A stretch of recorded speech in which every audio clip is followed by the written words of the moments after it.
Et bonjour à tous, c'est Vincent, je vous retrouve à nouveau pour une petite vidéo sur Distant World Universe. Alors, Distant World Universe, c'est une espèce de mix entre les 4X et de la grande stratégie à la Europa Universalis. Enfin, moi c'est comme ça que je le vois. Et c'est un jeu qui est sorti il y a quand même pas mal de temps, 4-5 ans je crois maintenant. Sauf que bah, j'y ai pas du tout joué à sa sortie. En fait, j'ai découvert qu'après qu'il est sorti, je crois, 2 extensions. Et à l'époque, il me paraissait un peu cher parce qu'en fait, il fallait acheter le jeu de base, puis acheter les 2 extensions, un peu comme vous pouvez le faire avec un Europa Universalis. Et du coup, le prix avait été complètement rédhibitoire. Et notamment, l'interface me paraissait un peu brute, un peu vraiment très brutale. C'est-à-dire vraiment brute de décoffrage et du coup assez peu ergonomique. Et du coup, j'avais un peu peur de me lancer dedans. Peur de me lancer dedans, à raison, mais le jeu est génial et j'ai profité en fait de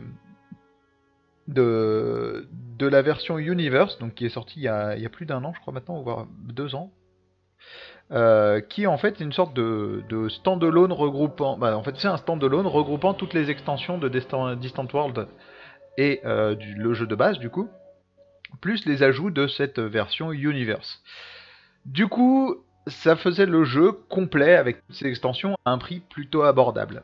Et depuis que je m'y suis essayé, je dois dire que j'ai du mal à en décrocher. Énormément de mal à en décrocher. Alors, pour ceux qui ne connaissent pas du tout, déjà le jeu n'existe pas en français de base. Si vous voulez l'avoir en français, comme moi, déjà la traduction française est une traduction amateur. Pas en termes de qualité, mais bien dans le sens où c'est la communauté Mundus Bellicus et Canard PC qui ont réalisé la traduction. Donc c'est une traduction amateur, donc les gens n'ont pas été payés pour. Donc, il faut être indulgent avec les potentielles erreurs de traduction. Il y a des endroits qui ne sont pas traduits, comme certains éléments de la Galactopédia, qui est une sorte de civilopédia si vous connaissez les civilisations. Donc une grande encyclopédie du jeu. Donc certains éléments ne sont pas traduits, mais globalement ça reste quand même une traduction à 90%, je dirais, voire 95%, et qui est plus que convenable pour jouer. Donc, Galactic Civilization, c'est un 4X slash grande stratégie spatiale. Mais genre full spatial. Vous dirigez à terme un empire interstellaire à des degrés qu'on a rarement vus en termes de jeux vidéo. Et comme la meilleure façon de présenter ce jeu, c'est encore de configurer la partie, c'est ce qu'on va faire dans cet épisode. Et du coup, lançons une nouvelle partie. Alors, petit truc, si vous lancez la partie, j'ai fait l'erreur moi de cliquer tout de suite sur le premier bouton, je me suis fait exploser, c'est beaucoup trop compliqué. En fait, la galaxie antique, ça s'adresse pas du tout euh, aux débutants. Mais alors pas du tout, du tout. Hein. En fait, c'est l'ajout de Distant World Universe et c'est plutôt fait au contraire pour les joueurs confirmés, voire experts. Ce qui est destiné aux débutants, c'est ces 2 boutons-là, hein, normalement. L'Empire Standard durant l'âge des ombres et l'ère classique, ou alors ce bouton-là, et dans une moindre mesure, la faction pirate durant l'âge des ombres, partie personnalisée en tant que faction pirate. Nous, on va jouer tout simplement un Empire Standard, et dans une partie personnalisée. On va utiliser une forme classique à spirale de la galaxie. En fait, la forme elliptique, ce qu'ils appellent les galaxies en forme elliptique, ils disent que c'est une galaxie classique en forme de spirale, mais avec un pourtour blindé d'étoiles en fait. Et moi, c'est pas ce que je veux. J'aimerais bien une galaxie elliptique, classique, blindée d'étoiles tout simplement. Euh, donc voilà, donc on va prendre une galaxie à spirale classique. 2 autres galaxies, je trouve, moi, sont intéressantes. Il y a la galaxie irrégulière qui donne des étoiles un peu de partout, c'est assez marrant. Et les amas, qu'ils soient réguliers ou irréguliers, sont assez sympathiques. Les amas irréguliers, particulièrement, sont très très sympathiques. Pourquoi? Parce que vous avez 2 choix. Soit vous allez tomber dans un amas, soit vous n'allez pas tomber dans un amas. Si vous tombez dans un amas, vous allez avoir énormément de possibilités d'extension, de colonisation, etc. Mais vous allez aussi être en contact très rapide avec d'autres empires. Si vous n'êtes pas dans un amas, contrario, vous aurez très peu de possibilités d'extension, ou si vous êtes dans un petit amas, contrairement aux gros amas, mais par contre vous aurez moins de chances de tomber sur beaucoup d'empires différents très rapidement. Et comme le jeu intègre une notion de fuel, de vitesse, et que c'est en pseudo temps réel, puisqu'en fait c'est du temps réel mais avec une pause possible, et ben tout ça c'est très important. Et du coup, bah, en étant éloigné, vous êtes moins susceptible d'être attaqué par les autres factions, tout simplement. Voilà. Du coup, ensuite, vous avez le nombre d'étoiles et la taille de la galaxie. Donc, la galaxie est scindée en fait en secteurs. Donc, ça va de 4 x 4 secteurs à 15 x 15 secteurs. Je vous laisse imaginer le bordel. C'est énorme, hein. Essayez, c'est juste énorme. Voilà. Ça fait 225 secteurs au max pour 16 secteurs au minimum. Imaginez la différence. Par contre, ils ont quand même mis des limites, c'est-à-dire que vous pouvez pas mettre 1400 étoiles dans 4 x 4 secteurs. C'est pas possible. Les étoiles seraient trop proches, c'est impossible. Donc voilà. Donc du coup, nous, ce qu'on va faire, c'est qu'on va jouer avec le maximum d'étoiles possible et dans la plus petite galaxie qui nous propose pour ce nombre d'étoiles, c'est-à-dire 10 par 10. Ce qui fait quand même 100 secteurs pour 1400 étoiles. Ce qui fait une moyenne de 14 étoiles par secteur. Sachant qu'on va être sur une galaxie en spirale, donc au centre c'est très concentré, et plus on va vers les bords, moins c'est concentré. Maturité, donc ça en fait c'est la maturité de la galaxie en termes de technologie, mais aussi en termes des races qu'il y aura à côté, que ce soit les indépendantes, les pirates ou les autres factions, et donc on va choisir pré-warp qui est la maturité la première, où vous commencez, vous ne connaissez pas la technologie hyperspatiale, donc vous ne pouvez pas voyager entre les systèmes solaires, c'est pas possible. Vous avez juste pas assez de fuel et vos moteurs sont pas assez rapides. Agressivité, donc là vous avez plusieurs choix, et vous pouvez jouer en pacifique, en normal, en agité, en instable ou en chaotique. Ça va déterminer tout simplement ce que ça dit, c'est-à-dire l'agressivité générale de tout le monde. Et ça c'est assez drôle. Du coup on va mettre agité, parce que, alors j'ai fait une partie en normal, des fois ça pète, hein, y a des guerres, etc. C'est sympathique. Globalement j'aurais tendance à dire que normal est peut-être un peu trop passif, surtout pour la façon dont on va jouer. Et surtout pour la race avec laquelle on va jouer, vous risqueriez de vous emmerder. La difficulté, comme dans quasiment tous mes 4X, j'ai tendance à mettre en difficulté normale. Je testerai peut-être un autre let's play en difficile, mais là pour un premier on va rester sur du normal. Je maîtrise pas encore suffisamment le jeu, il y a d'ailleurs de grandes chances que ce let's play on le perde, mais en fait vous verrez, en fait c'est... Alors si vous êtes anglophone, il y a pas mal de let's play qui existent sur le net anglophone sur Distant World. C'est un jeu qui a beaucoup plus de succès à l'étranger que chez nous, mais il y a quand même des let's play, notamment Etrigan ou Ozone Grief, qui ont fait des très bons let's play sur Distant Worlds, que ce soit Shadow ou Universe. Et du coup, vous verrez qu'en fait, on peut apprécier le jeu, prendre son pied dans les mécaniques de gameplay, s'éclater véritablement sur le jeu, sans même avoir une seconde une chance de gagner la partie. C'est vraiment quelque chose. Et donc il y a un let's play d'un anglophone où il a mis chaotique, extrême, en pré-warp, bon les technologies en normal je crois, et beaucoup de créatures spatiales, des pirates innombrables et très forts. Et du coup c'est ce qu'il dit, c'est-à-dire qu'il n'y a aucune chance de gagner. C'est-à-dire il a perdu dès le moment où il lance le let's play. Il y a une chance infime qu'il arrive à gagner la partie. Mais en fait il veut justement montrer qu'on peut apprécier énormément le jeu sans même avoir une once de chance de gagner. Voilà. Bon, nous, ça va pas être notre cas, on va quand même essayer de gagner, mais il y a peu de chances qu'on y arrive parce que je maîtrise pas assez bien le jeu, tout simplement. Hein. Je le maîtrise un peu, mais pas assez bien. Au niveau des coups en recherche, donc j'ai mis une difficulté progressive en fin de partie. En fait, ça veut dire que plus on va se rapprocher de la victoire, plus le jeu va décider de durcir le jeu, en fait, tout simplement. Le coût des recherches, donc en fait, vous pouvez aller au rabais, bon marché, normale, coûteuse ou très coûteuse. Par défaut, la valeur d'une recherche basique, donc de tiers 2, est de 500 000 unités de recherche. Quand vous êtes au rabais, c'est 30 000, et quand vous êtes en très coûteuse, c'est 480 000, parce qu'en fait ça double à chaque fois, tout simplement. Ou ça diminue, ça divise par 2 à chaque fois.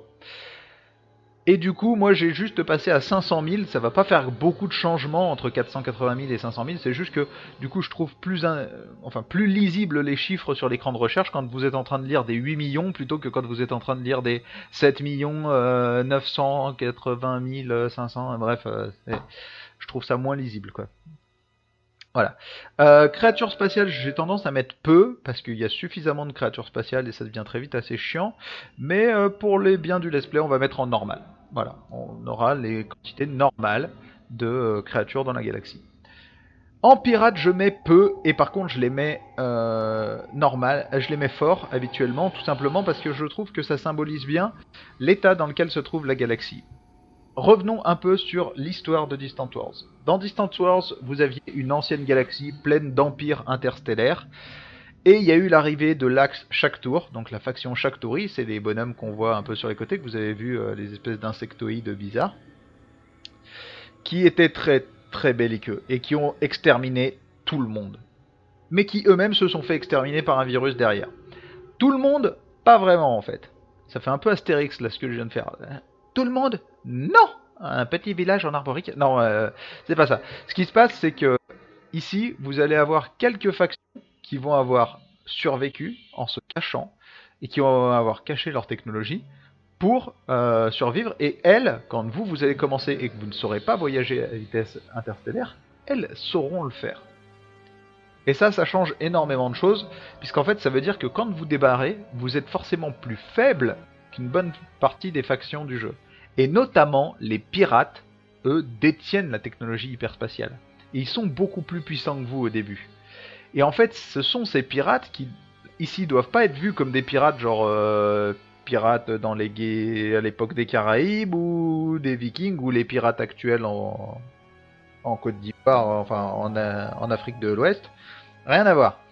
Ici, c'est pirates au sens très très large du terme, c'est-à-dire mercenaires, contrebandiers, pirates, vraiment pirates quoi. Bref, toutes les activités un peu illégales de la galaxie, c'est eux qui s'y collent. Et c'est surtout en fait des factions qui n'ont pas vraiment d'autorité gouvernementale par défaut. Voilà. Un let's play en pirate, on en fera certainement un parce que j'ai pas encore essayé, mais je sais que c'est un gameplay qui est assez différent et du coup ça m'attire. Voilà. Donc du coup on en fera certainement un à l'occasion.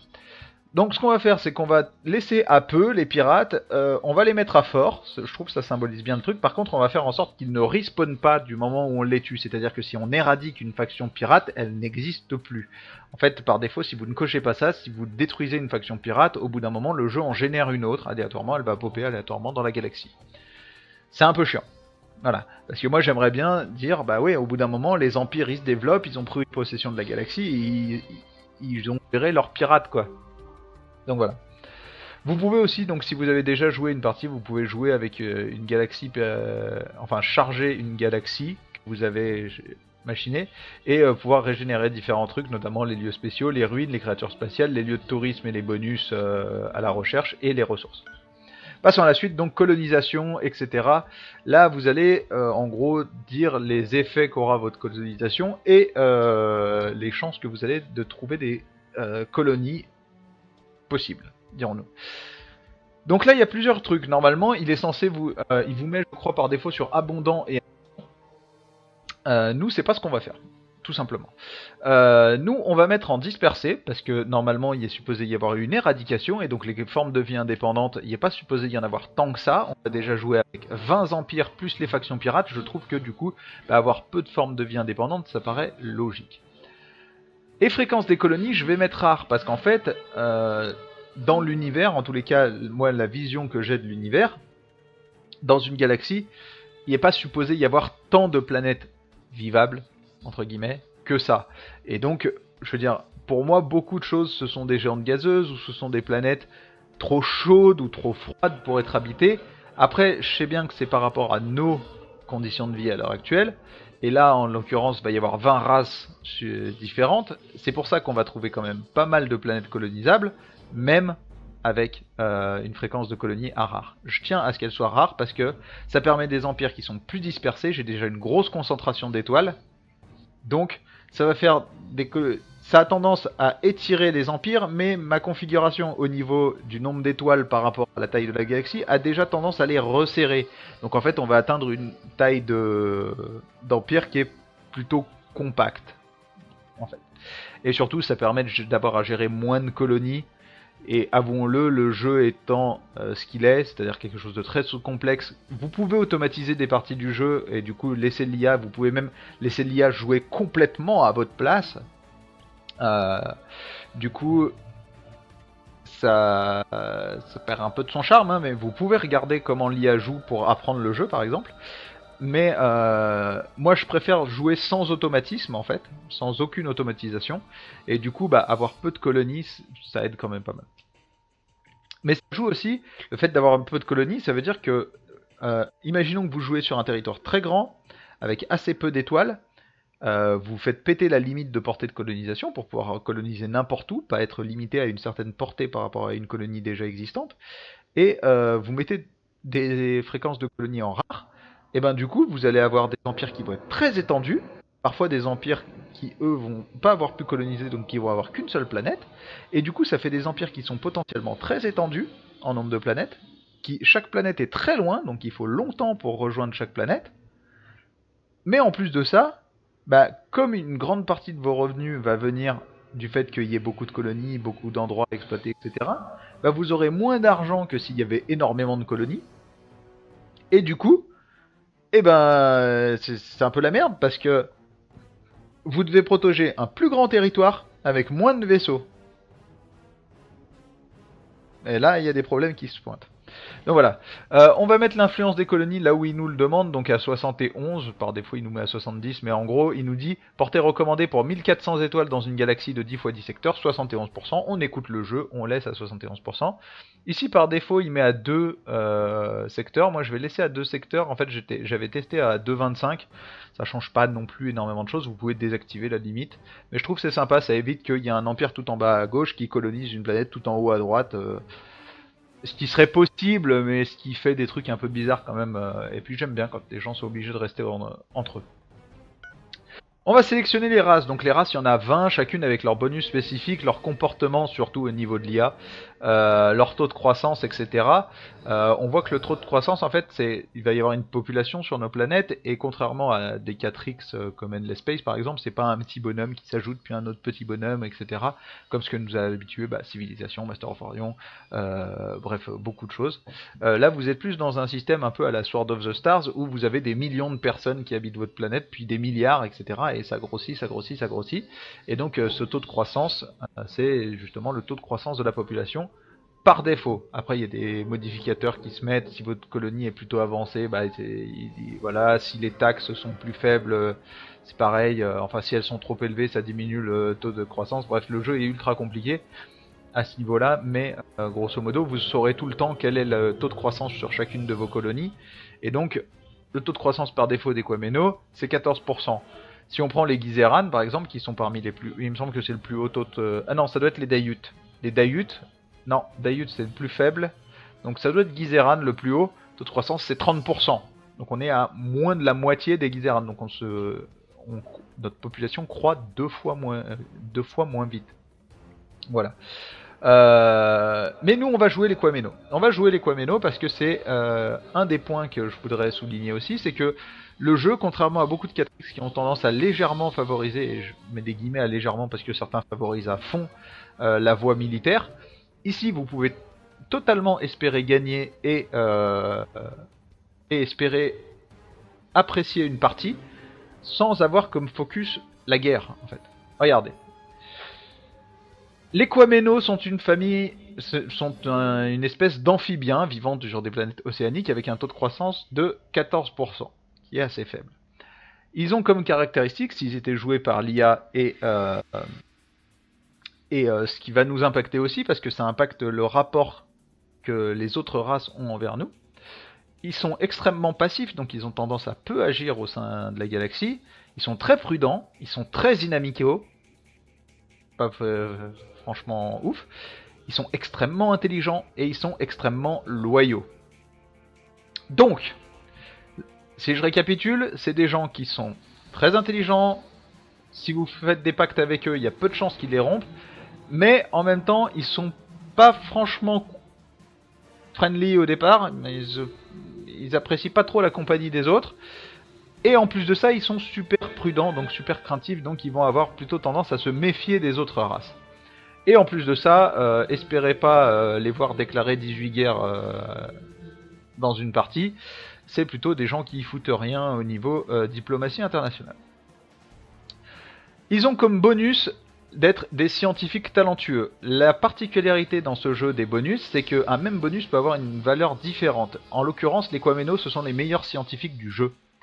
Si on prend par exemple les Xenox, qui sont d'autres bons scientifiques, il me semble... Non, c'est pas les Xenox. Les humains, qui sont des scientifiques talentueux, ils ont 15%. Nous, en Quameno, on a 40%. Les Accardians, il me semble, sont scientifiques talentueux, avec 10%. Vous en avez d'autres, hein. Vous avez les Kiadian, qui ont 20%. Mais ils ont 20%, mais à côté ils ont aussi maître ingénieur, maintenance des vaisseaux, moins 10%. Donc là vous êtes dans une race scientifique, mais un peu plus militaire. Voilà. Les Quameno, eux, non, c'est science avant tout. Ils aiment la science, ils aiment l'univers, ils aiment l'espace, ils aiment comprendre ce qui se passe. C'est la recherche, la recherche, la recherche. Et ça va se voir dans leurs conditions de victoire, sur lesquelles on va revenir tout de suite après.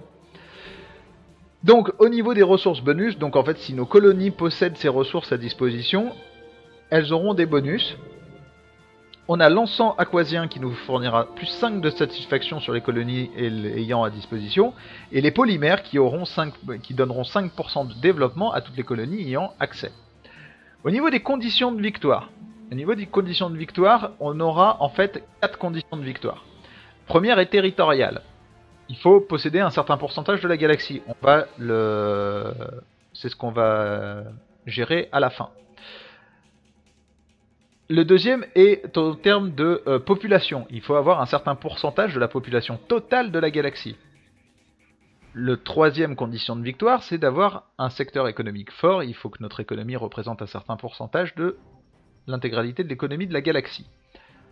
Donc, ça, ce sont 3 conditions de victoire. Chacune fait 25% dans le score de victoire. Donc si vous avez plus que le requis en termes de territoire, vous aurez 25%. Si vous avez plus que le X requis en population, vous aurez 25%. Et si vous avez plus que le X requis en termes d'économie, vous aurez le 25%. Et là, il manque 25%. Et bien, le dernier 25%, c'est les conditions de victoire raciale. Pour les Quameno, ces 25% sont eux-mêmes divisés en 4. 25% de ces 25%, donc un 16e, sera de commencer le moins de guerres dans la galaxie. Dans toute la partie, il faudra qu'on commence le moins de guerres dans la galaxie. Donc s'il y a des gens si tout le monde a déclaré 5 guerres, on pourra en déclarer 4, tout simplement, et toujours rester avec notre 25%. Ici, il n'y a pas d'histoire de progression ou quoi que ce soit, c'est soit on a le 1/16e, soit on l'a pas. Hein, soit on a déclaré le moins de guerres, soit non. Pareil pour le deuxième, ayez le moins de traités dans la galaxie. Donc là, c'est un peu... c'est là où on voit un peu la difficulté des Quameno, c'est que autant ils doivent déclarer le moins de guerres possible dans la galaxie, autant ils doivent aussi faire le moins de traités dans la galaxie. Donc en fait, ils ont pas trop le droit d'interagir ni avec... ni, on va dire... de façon belliqueuse avec les autres empires, ni vraiment de façon amicale. Donc en fait, ils n'ont pas trop le droit d'agir avec les autres empires, hein, tout simplement. Ayez le plus de branches de technologie découvertes dans la galaxie et effectuez le plus de recherches dans la galaxie. Donc on voit qu'il y a 2 axes qui se distinguent. Diplomatiquement, il va falloir être très passif. Scientifiquement, par contre, il ne va pas falloir être passif du tout, il va même falloir être au taquet. Ensuite, dans le jeu, en plus des vaisseaux, en plus des colonies, en plus de tout ça, vous allez avoir des personnages, notamment votre leader, des ambassadeurs, des espions, des amiraux, des généraux, des cuisiniers, non je déconne, il n'y a pas de cuisiniers, mais des scientifiques par exemple, ce qui va grandement nous intéresser, hein, bien évidemment. Et pour chaque race, vous allez avoir des chances plus ou moins grandes de faire popper certains types de personnages. En l'occurrence, les Quameno ont 30% de chances de plus de voir apparaître des personnages de type ambassadeur. Normal, il faut qu'ils maintiennent des bonnes relations avec tout le monde, tout en étant alliés avec tout le monde, avec personne, mais en étant en guerre avec le moins de monde possible. Bref, il y a un boulot au niveau diplomatique monstre. Donc en fait, on va être passif en termes de signature de traité ou en déclaration de guerre, mais on va pas être passif du tout en termes de relation avec les autres empires. On a moins 40% de chance de faire popper un amiral, moins 40% de chance de faire popper un général. Donc amiral contrôle les flottes de vaisseaux, général contrôle les troupes au sol, que ce soit en invasion ou en défense. Donc du coup, là, on voit que au niveau militaire, ça va un peu être la dèche, hein, ne se le cachons pas, sachant que les amiraux et les généraux donnent des bonus et des malus, ou que des bonus ou que des malus, aux troupes qu'elles commandent ou aux vaisseaux qu'elles dirigent dans leur flotte.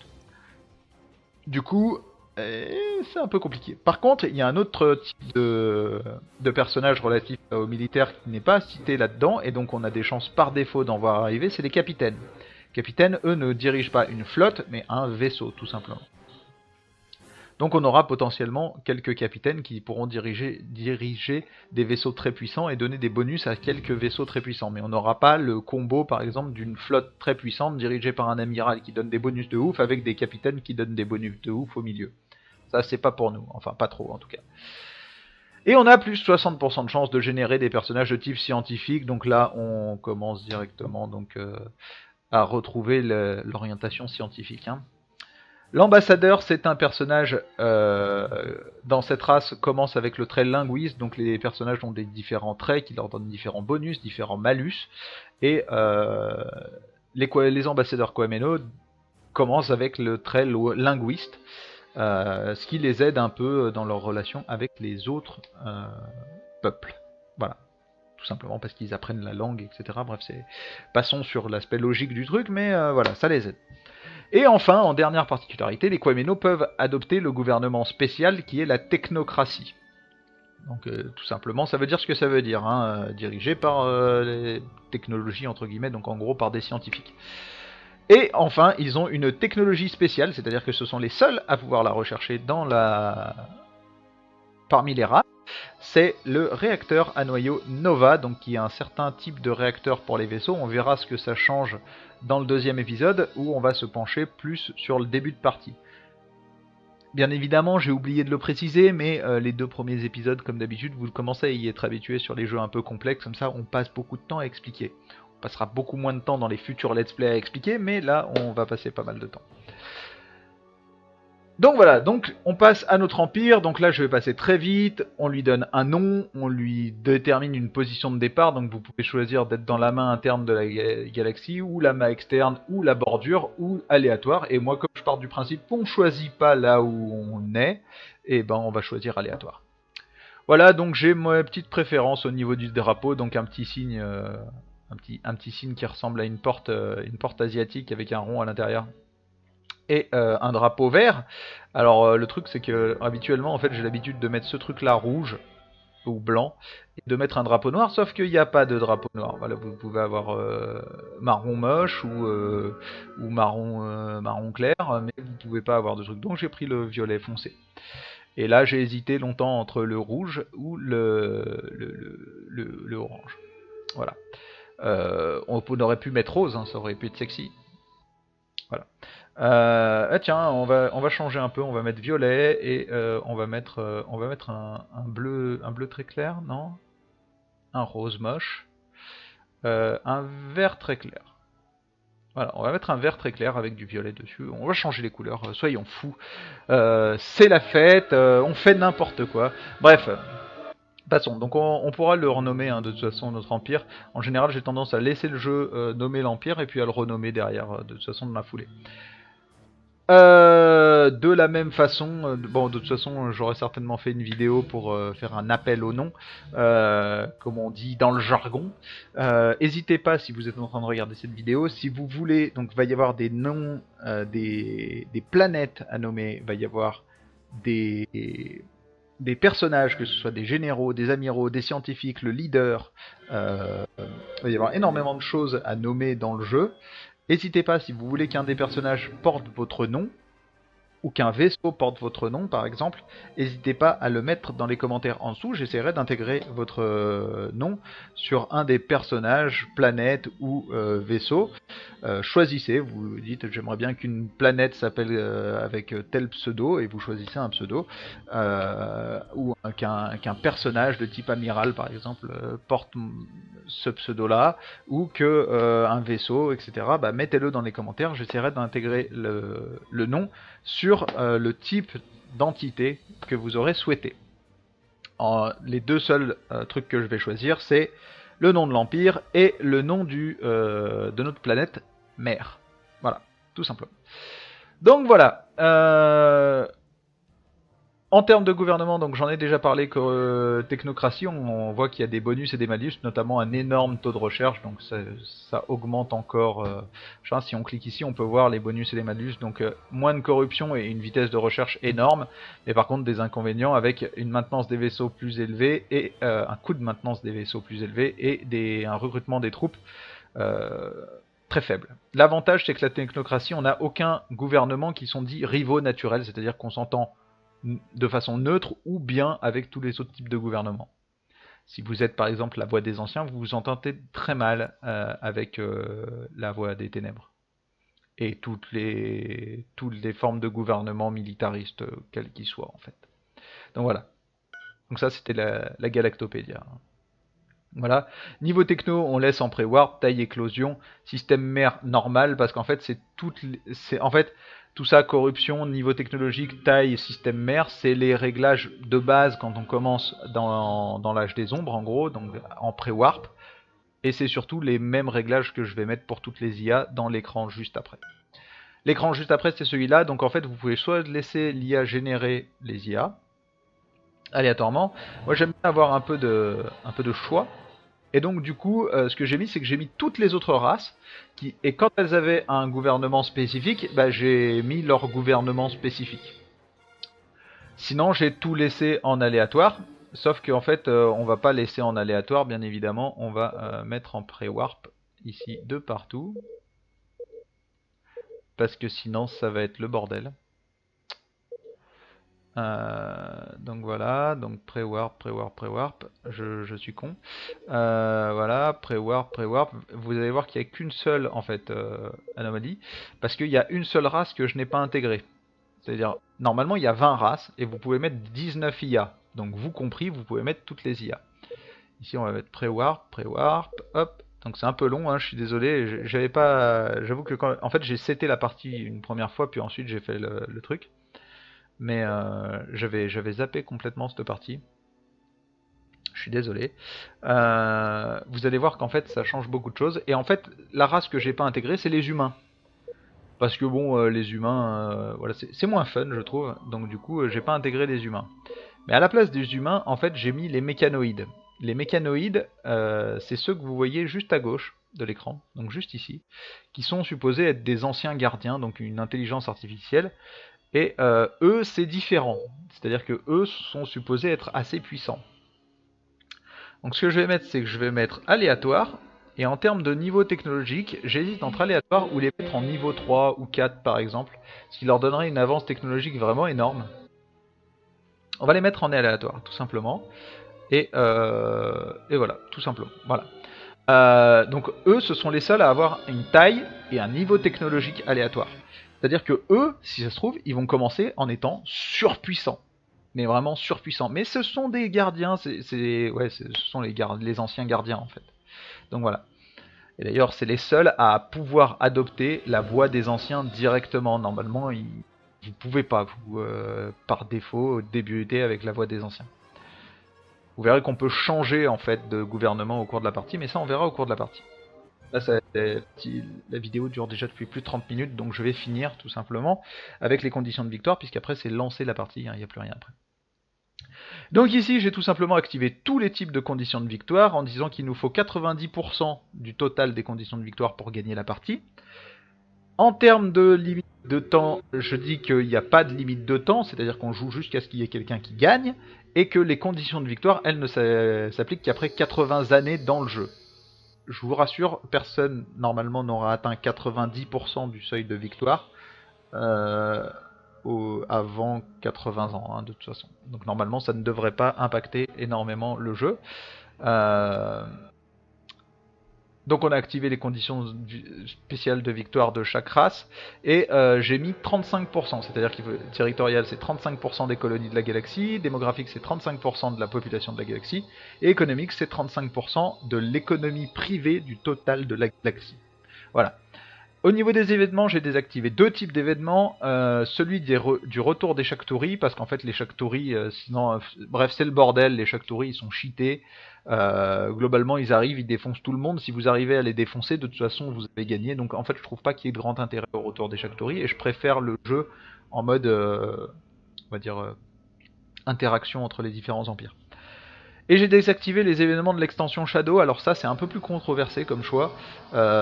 J'ai décidé de le faire parce qu'en fait, sinon, ça vous met en contact direct avec les pirates. C'est scripté dans le jeu, il y a des pirates qui viennent vous extorquer de l'argent. Alors j'ai rien contre le fait qu'ils viennent vous extorquer de l'argent. Ça fait partie du gameplay avec les pirates. C'est pour ça que je désactive pas les pirates, par exemple.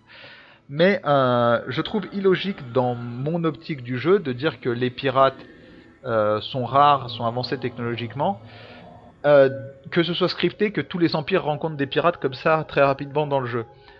D'autant plus que je les ai mis moyennement éloignés, donc c'est pas sûr qu'on rencontre des pirates. Et comme les pirates permettent de faire certaines choses et vous causent d'autres problèmes à côté, bah je trouve logique que ce soit un peu remis à la chance, c'est-à-dire que vous pouvez être en train de développer et passer un peu inaperçu dans la galaxie, ou au contraire être au milieu de 3 pirates et du coup vous vous retrouvez dans une situation un peu délicate. Donc là je vais lancer la partie, mais on va couper ici. Alors je vais rien changer dans les options ni rien, c'est juste que la génération de la galaxie prend un peu de temps, qu'on est déjà à plus de 35 minutes de vidéo, c'est déjà beaucoup plus long que ce que je fais habituellement, et que une fois sur deux mon enregistrement plante pendant la génération de la galaxie, donc que de toute façon il y a une coupure. Donc autant faire la coupure là, et je vous reprends dès le début de la partie, je mettrai pause directement, je relancerai la partie. Je vais juste faire un truc entre les deux que je vous expliquerai juste au début du prochain épisode, en fait. Donc voilà, je vous remercie d'avoir suivi ce long épisode de configuration de la partie. De toute façon, ça s'appellera Distant Worlds configuration de partie. Et ensuite, il y aura un épisode Distant World bonus, qui sera ce que j'aurai fait entre les deux, tout simplement. Et on commencera avec l'épisode 1, donc pas demain, mais après-demain. Ou si, en fait, demain, et je mettrai l'épisode bonus en plus, puisque c'est un épisode bonus. Voilà. Bref, voilà, je vous remercie d'avoir suivi. On se retrouve dès demain pour les débuts de notre aventure avec les Quameno. En attendant, je vous remercie de m'avoir suivi, et à demain.